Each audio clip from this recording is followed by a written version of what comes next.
புதுச்சேரியில் உள்ள பெருமாள் கோவில்களில் சொர்க்கவாசல் திறப்பு விழா வெகு விமர்சையாக நடைபெற்றது. முன்னதாக அதிகாலை முதலே பெருமாள் கோவில்களில் சிறப்பு பூஜைகள் செய்யப்பட்டு மகா தீபாராதனை காண்பிக்கப்பட்டது. தொடர்ந்து வண்ண மலர்களால் அலங்கரிக்கப்பட்ட பெருமாள் சொர்க்கவாசல் வழியாக எழுந்தருளி பக்தர்களுக்கு அருள்பாலித்தார். காந்தி வீதியில் உள்ள புகழ்பெற்ற ஸ்ரீ வரதராஜ பெருமாள் ஆலயத்தில் சொர்க்கவாசல் திறப்பு நிகழ்ச்சியில் உற்சவ பெருமாள் ஸ்ரீதேவி பூதேவி உடனுறையுடன் எழுந்தருளி பக்தர்களுக்கு காட்சியளித்தார்.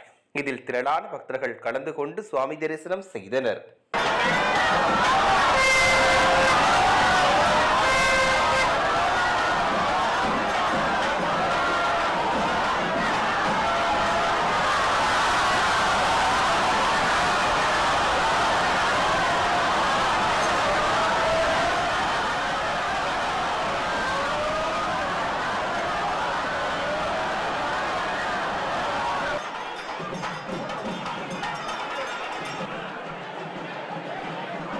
நினைத்தாலே முக்தி தரும் திருவண்ணாமலை அண்ணாமலையார் கோவிலில் அதிகாலை நடை திறக்கப்பட்டு அண்ணாமலையார் உண்ணாமலையம்மனுக்கு சிறப்பு அபிஷேக ஆராதனைகள் நடைபெற்றது.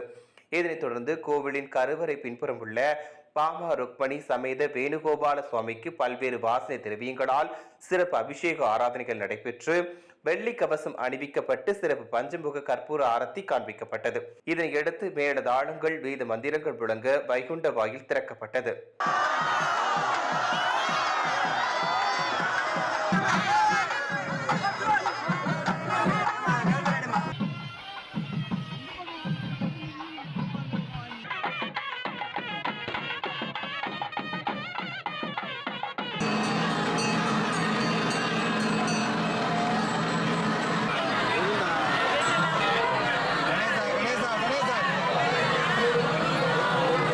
சிவகங்கை மாவட்டம் மானாமதுரை கீழ்கரையில் உள்ள வீர அழகர் கோவிலில் பெருமாளுக்கு திருப்பள்ளி எழுச்சி திருப்பாவை பாடலுடன் துவங்கியது. பின்னர் சுந்தரராஜ பெருமாளுக்கு 11 வகையான பொருட்களால் திருமஞ்சனம் சிறப்பு அலங்காரம் செய்யப்பட்டு மகா தீபாராதனை காண்பிக்கப்பட்டது. பின்னர் பரமபத வாசல் திறக்கப்பட்டது.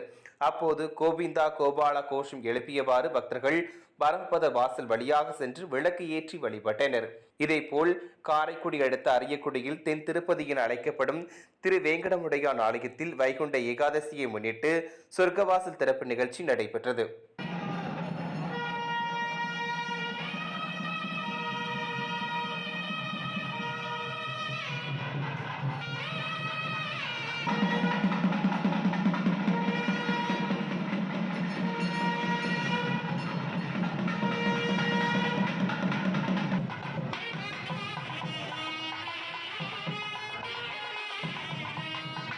ஈரோடு மாவட்டம் பவானி அருகே உள்ள செட்டிப்பாளையம் ஆதி நாராயண பெருமாள் திருக்கோவிலில் 2ஆம் ஆண்டு வைகுண்ட ஏகாதசி விழாவை முன்னிட்டு நூற்றுக்கணக்கான பொதுமக்கள் விரதம் இருந்து சொர்க்கவாசல் திறப்பு நிகழ்ச்சியில் பங்கேற்றனர்.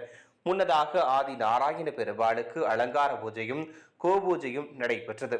பின்னர் சொர்க்கவாசல் பரமபதம் வாசல் திறப்பு நடைபெற்றது. இதனைத் தொடர்ந்து பக்தர்களுக்கு அன்னதானம் வழங்கப்பட்டது. காஞ்சிபுரம் வைகுண்ட பெருமாள் திருக்கோவில் அதிகாலை 5 மணிக்கு சொர்க்கவாசல் திறப்பு நடைபெற்று பக்தர்கள் சாமி தரிசனம் மேற்கொண்டனர்.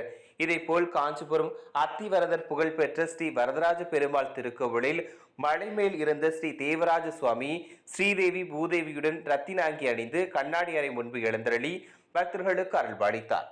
இதில் திரளான பக்தர்கள் கலந்து கொண்டு சுவாமி தரிசனம் செய்தனர். 108 வைணவ ஸ்தலங்களில் 59வது ஸ்தலமாக விளங்கும் திருவள்ளூர் வைத்திய வீரராகவ பெருமாள் கோவிலில் சொர்க்கவாசல் திறக்கப்பட்டது. முன்னதாக சுவாமிக்கு பல்வேறு வாசனை திரவியங்களால் அபிஷேகம் செய்யப்பட்டு சிறப்பு அலங்காரம் நடைபெற்றது. இதில் ஏராளமான பக்தர்கள் கலந்து கொண்டு கோவிந்தா கோவிந்தா என முழக்கமிட்டு சுவாமி தரிசனம் செய்தனர்.